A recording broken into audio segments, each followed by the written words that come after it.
Hi there, it's Carl Irwin, the Common Magician, and just going to share a little bit with you. I haven't been on much lately. I've been extremely busy. I have a lot of things going on, but I did take some time to make just a short little demonstration of my favorite go-to shuffles. This is redundant. This is some stuff we've talked about many times before, but I put it all together kind of in one little demo clip. Just because I hadn't been posting, I figured I'd post something. And got a couple questions in various places where I posted it about what's going on. I thought most of it would be obvious, but I just wanted to address some of it and the sequence of events and how each of these things are pretty modular and complete in and of themselves. They can be put together to make a pretty good shuffling sequence whenever you need to maintain a full stack. Now, I rarely ever need to do that, but if you ever have an effect where you do, if you have a stack that you're keeping, or if in the case here, the effect itself was maintaining full deck, right, or restoring a full deck. And I've had intentions for a long time of doing a series on unshuffling a deck of cards.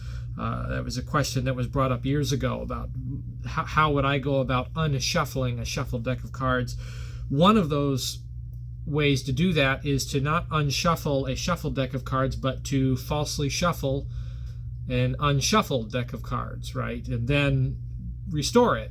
That is a tactic. That's a completely fair tactic in that effect, because we're after the effect, don't forget. We're not after the actual thing. We're after the effect of something. So more on that maybe some other time, but I've got a deck of cards here in full running order.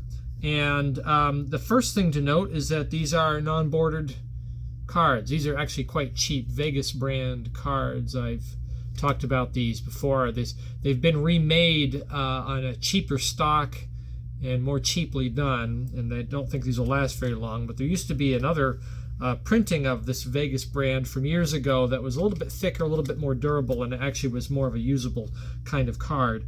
But anyway, it doesn't really matter what the quality is, it just doesn't have a border on it. And that is very, very helpful when doing any kind of false shuffling, especially this kind of false shuffling. So my sequence began with what appeared to be kind of a false wash. Now, I started it going like this and giving it kind of that Leonard Green Rosetta spin, which we'll talk about the Rosetta shuffle here in a minute. And then what I did, and this actually has use doing this, then what I do is I take the cards and then I push them out and then bring them back, and you make kind of this arch with an apex at the top.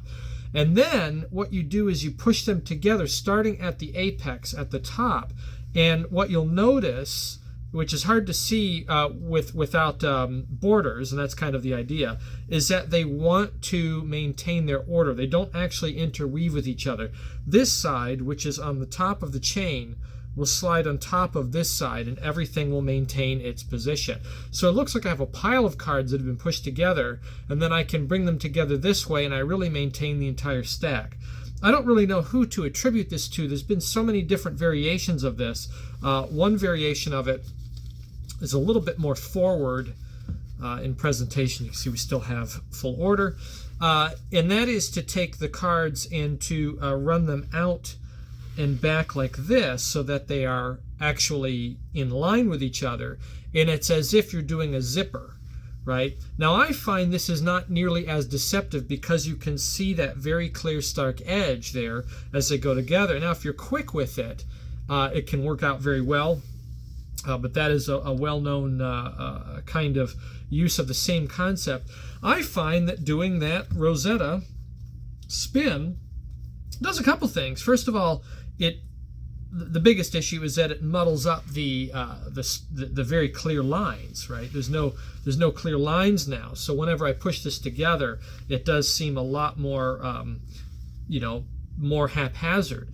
One thing you do want to be aware of is that when you do this, there are corners that can catch. So I find that when you push them together, if you push up onto the underlying cards or overlying cards on either stack before you push together, it eliminates that. So a little tip there. Another thing that you can do with this variation is once you get that snake chain going, do this again, it's just kind of a big long snake pattern, like a river, right, of cards that's running downhill. Once you get this established and you push the packets together, you really can do almost anything with the group as long as you maintain the cards in that stack, right? You can try to maybe push forward on the center section and pull back, right, as you gather up. You don't have to gather straight together. You can kind of give a little bit of contortion to it. As long as the step pattern remains, the cards will not change position, will not change order. And this is one of my favorite ways to falsify a table wash looking kind of shuffle, because it is surefire. You can't really mess it up. You can't make a mistake on it. You would have to really go off the deep end and push the cards, in a very, very strange way out of order in order to mess this up. As long as you don't get rid of the step pattern, this works out fine. So very, very effective. Again, push up onto the adjacent packet as you push together. That helps a lot. Gather them up, and then you can square up. So that was the first one that I did. I guess another person I would attribute this to is like Leonard Green. I spoke about his Rosetta Shuffle, which we're going to look at that in a minute here. But he also has a table wash kind of shuffle that he does, his Chaos, sort of wheel shuffle, which is the same kind of idea. You're just going to tuck the top card under the bottom card, and if you push everything in together as if you're closing in the pile, you can then stack it all up. And what I've done is I've actually cut the deck. So I've not really pushed the cards together, I just cut the deck somewhere in the middle. So as I spread open, I can find my place and cut it, and now everything's back in order, which is something that, Leonard Green does just in the open. He'll do that, and he'll examine the cards and look at them and make a cut openly without really trying to hide it. He just does everything in the open. Anyway, that is my favorite, one of my favorite, if not my favorite, completely false table wash kinds of shuffles. So that was the first one that I did. The next thing that I did was, I think I did the Rosetta Shuffle, which is the Leonard Green shuffle. I take half off to one side, and the way I did it on camera is I took the I believe I took the top half off to the back, and I pushed the bottom half forward. Well, we need to displace one card. Now I remember. What I did was I did a slip cut on the top card. I had to think about this for a minute. I do a slip cut on the top card. So the way I do a slip cut is I lift up on the halfway mark, grab the top packet, and then I push down on the top card as I pull the top card off and take the top section off the bottom, but I leave the top card on the bottom section. So I have one top card slipped off on the bottom half, top half out front. That's what I did, okay?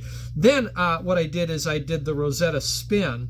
Now you can legitimately shuffle cards like this and have someone do that on their own. And it's essentially the same thing as a riffle shuffle, but it looks a lot more chaotic. And if you're good at undoing riffle shuffles, right, you can either call it out, or as Leonard Green would do, he would separate them, right? He'd do an angle separation and then cut. Then you can have them do a legitimate shuffle and then still get out of it. But there's a way to completely falsify this with that slip cut. All you need to do is, what I'm looking for is the bottom card in this packet up here. Remember, this is the top packet.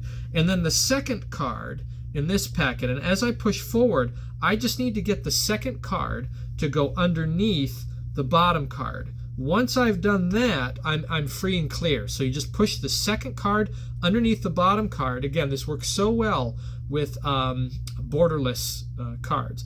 Now what I want to do is push this pile in underneath the top card. So I'm really just pushing. It's really a zero shuffle, which we're going to look at here in a minute. A zero shuffle done very sloppily, right, and openly. So now I'm good. I've got my second card under the bottom card on this packet. I've got the top card over the top, and now I can bring everything together, give it a little bit of false effort, right, and then I can square it up. And very, very great false shuffle, as seen on TV by a number of people. I remember Dan White, I think, did this one on one of his presentations on one of the late night shows. Very good shuffle, very good one. So that is a completely false shuffle, so the Rosetta Shuffle. And then the last thing that I did was a zero shuffle sequence, which we've talked a lot about zero shuffles on here before. I've given you my feelings, my philosophy, which some of you can take it or leave it on this. Ultimately, I think zero shuffles are completely spottable by someone who knows about them. You can see it. If you know about it, you'll see it. If you don't know about it, you won't see them, even if they're not done that particularly well. I don't think it's something that's noticed. But I like to give full cover.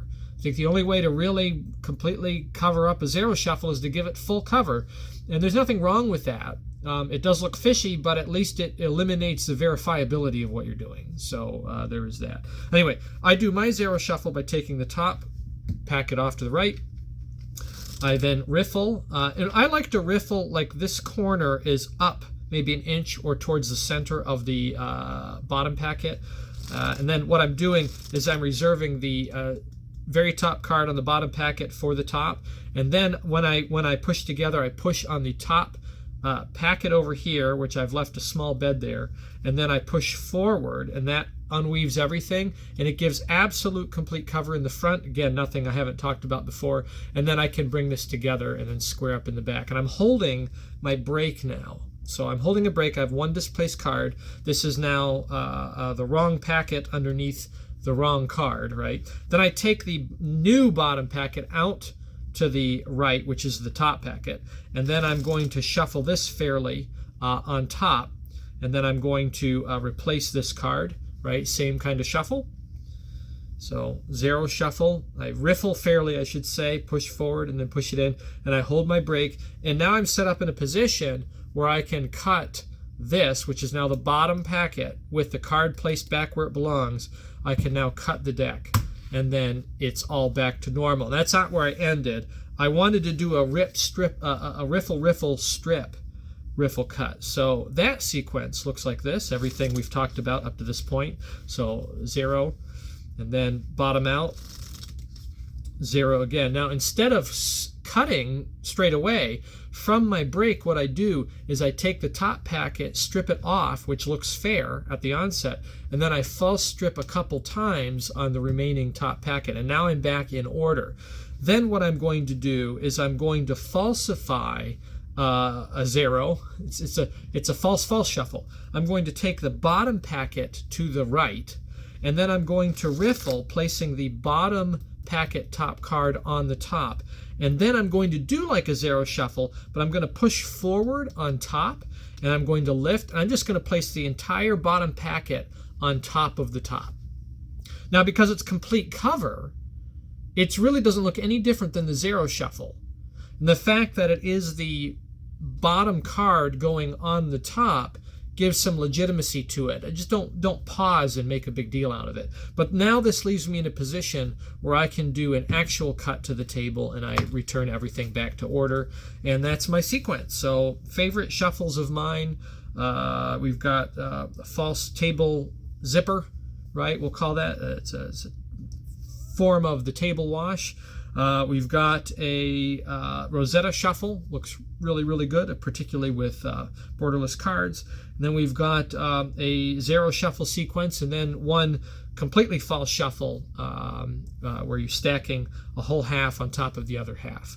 Again, hard to know who to attribute that to. That's got a number of variations out there. I think the first place I saw that done was on an old Jeff Westmiller video about card cheating techniques, and he had a way where he covered it with the fingers on that, but you certainly don't need to, right? You don't need to if you're giving cover to the weave by jogging out. I think it's a pretty good false shuffle, especially when used in sequence with other ones. So that is that. Just quickly, just to show you what this can look like with bordered cards. So this is a bordered deck, and everything's in order there.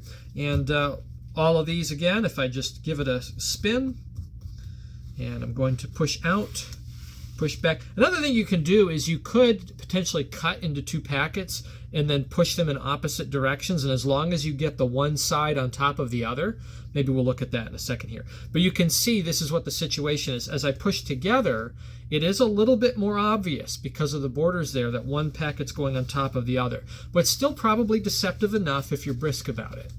So that is the first one. Again, everything is in order. Here is the second one. We'll do my slip and then spin. And I'm spotting my bottom card and I'm spotting my second card from the top here. And I just want to push forward, get the second over the bottom, and then everything else. And you can see that you push it together. You don't have to be too quick and brisk about that either. You just don't want to look like you're intentionally trying to do something specific, even though you are. Just kind of do the business in the open and it should work out fine. And of course we're still in order.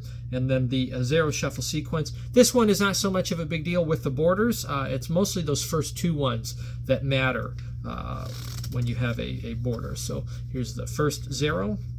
Square up. Again, with a zero shuffle, it's good to falsify effort whenever you're pushing together, and a false strip. And then one last shuffle, and this is a completely false cut shuffle. Then the cut, and then we're back to normal. So we never really went out of normal. We don't really go back to anything because we never really take it out of order. It's completely falsified beginning to end. Quick review on that first idea.